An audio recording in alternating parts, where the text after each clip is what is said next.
Hello everyone, it's the TheCanadianWifier here. Alright, so I goofed. I sat there talking to myself during the entirety of Game 3 up until the final deciding play. And I realized, you know what, for once my mistake wasn't forgetting to record. I was recording. I even had the right mic selected. My mic just wasn't picking up my voice, which was really upsetting to be completely honest, so now here I am post-narrating the finals for you. I realized right away, this is about 2 minutes after, so let me just bring you through some of the thought process. Looking at team preview, I realized right away, this is a, by the way, let's not get too much ahead of myself here. The team I'm using is just a rehashed version of the team I brought in Game 2. I realized I really liked Mega Pidgeot. I made my Slurpuff a lot bulkier. I made it like max-ish defense. I know I made it impish nature plus defense instead of plus attack because I figured I can belly drum on more things than I would normally be able to, and if I can belly drum, it doesn't matter how big my attack is, right? I'm plus 6, right? Anyway, other than that, the team's pretty much the same. I added the Scarf Rotom as well. Unfortunately, I forgot to put Shadow Ball on my Scarf Rotom like a fucking tool bag. I somehow ended up with dual electric moves, Trick and Will-O-Wisp, so that comes into play actually, but not as much as it could have. Anyway, looking at his team, I realized right away he has 0 switch-ins to Mega Pidgeot, and predicting leads, I do believe I was predicting Glalie. Regardless, I'm going to lead with my Kangaskhan because I figured maybe a Fake Out plus Double Edge on the Glalie would be able to kill it, whatever. Regardless, even a Fake Out Double Edge on the Kricketune would be able to help me because obviously he wouldn't get up webs, though webs don't really hurt too much because I realized I can win with not only my Rotom but my Pidgeot, and neither are effective. Anyway, I'm going to sack my Weezing to sleep because looking at his team, Weezing does nothing for me. And I am going to Hurricane. I get the confusion, and instead of getting up webs, he is very intent on making sure this huge threat to his team is at 1 HP. And I'm okay with that. He decides to give up, I suppose, and get up webs. In hindsight, I think I had a win condition if I didn't let webs get up, but I didn't realize that at this point. Because I didn't know he was running Stealth Rock Kabutops, to be completely honest, so I switch in Weezing, just because I assume, hopefully he's not SD, maybe he's 4 attack, maybe he, I don't know, whatever. But I have Rocky Helmet, and I assumed that was a decent play. I didn't want to switch in Seismitoad right away directly, in case he was Specs, which it turns out he is. So I'm just going to let Weezing die. I'm going to get up my rocks to Seismitoad, and at this point I'm going to go for an Earthquake. It actually does a sizable amount to the Vileplume, and up to the point where I'm assuming he's predicting Pidgeot to come in, so I'm going to go for another one. As he goes for a Synthesis, that's fine. If I knew he was just going to heal up, I would have went right to it, but I didn't want him to predict that and go for Sludge Bomb. This turn, I'm pretty sure he is going to predict it coming in, so I'm going to go for another Earthquake predicting Sludge Bomb, and at this point, I'm going to pull the switch to Pidgeot. Unfortunately, he goes for Giga Drain, and it still kills. Like, Pidgeot, hello? Hello? You resist that hit? I mean, no Vileplume's base 110, but come on. It's at this point that I realized I don't have Shadow Ball. Somehow it just slipped my mind in the Team Builder, so I have to Volt Switch out. I'm not going to Trick or Will-O-It, and I'm going to go to Kanga because I realize it's basically my best case scenario of killing this damn thing after it synthesizes, because that's totally a word. Luckily, and this is he misses a Sleep Powder, which makes up for my shitty team building.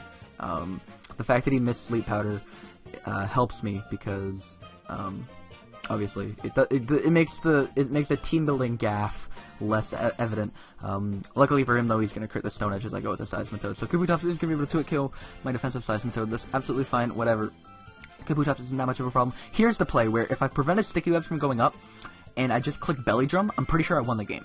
Because as you can see, I would have been faster than the incoming Typhlosion, and I also would have been at max attack, and yeah.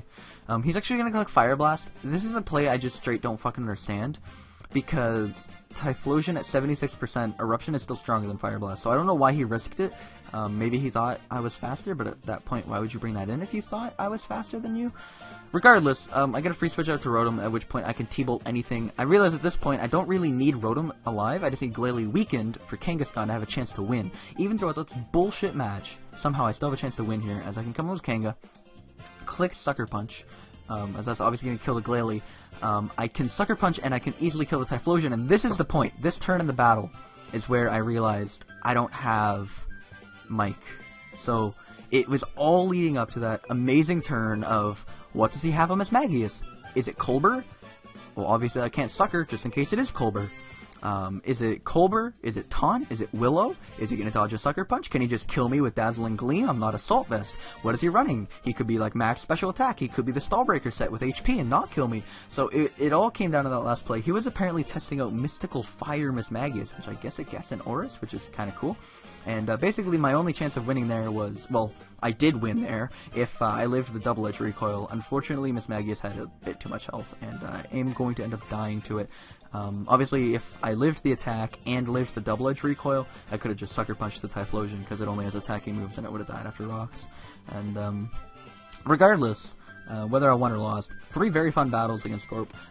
Some very evident things about ORAS NU came out. Slurpuff is just broken. We agreed beforehand on no Mega Sceptile, because even though it was allowed, we both just assumed that, or we both agreed that it was very, very overpowered. Just based on the fact that it can either run special or physical or even mixed, and the checks and or counters are completely different. And we just agreed it would be a more enjoyable experience if we didn't have to worry about Mega Sceptile. So I definitely agree that no Mega Sceptile made these 3 battles a lot more fun. Slurpuff is just such a fucking ridiculous threat, though.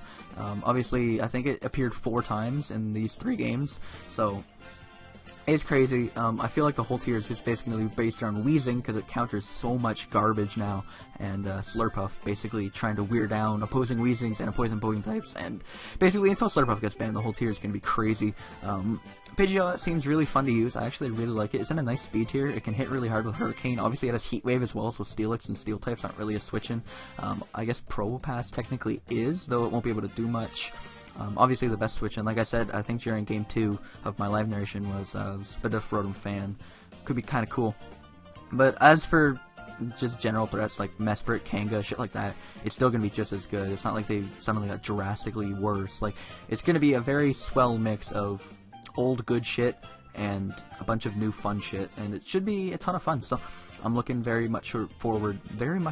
I need to take English lessons, man, I swear to God. I'm very much looking forward to ORAS NU, and just the diversity it will bring. Apparently, stuff like Mismagius gets Mystical Fire. I wonder how much crap we still haven't even discovered about these games, considering we only got a demo to play. I guess all answers will be answered in 10 days. Anyway, I hope you guys enjoyed this one. If you did, a rating would be much appreciated, and I'll see you all tomorrow. Take it easy, guys. Have a good day. See you later. Peace out.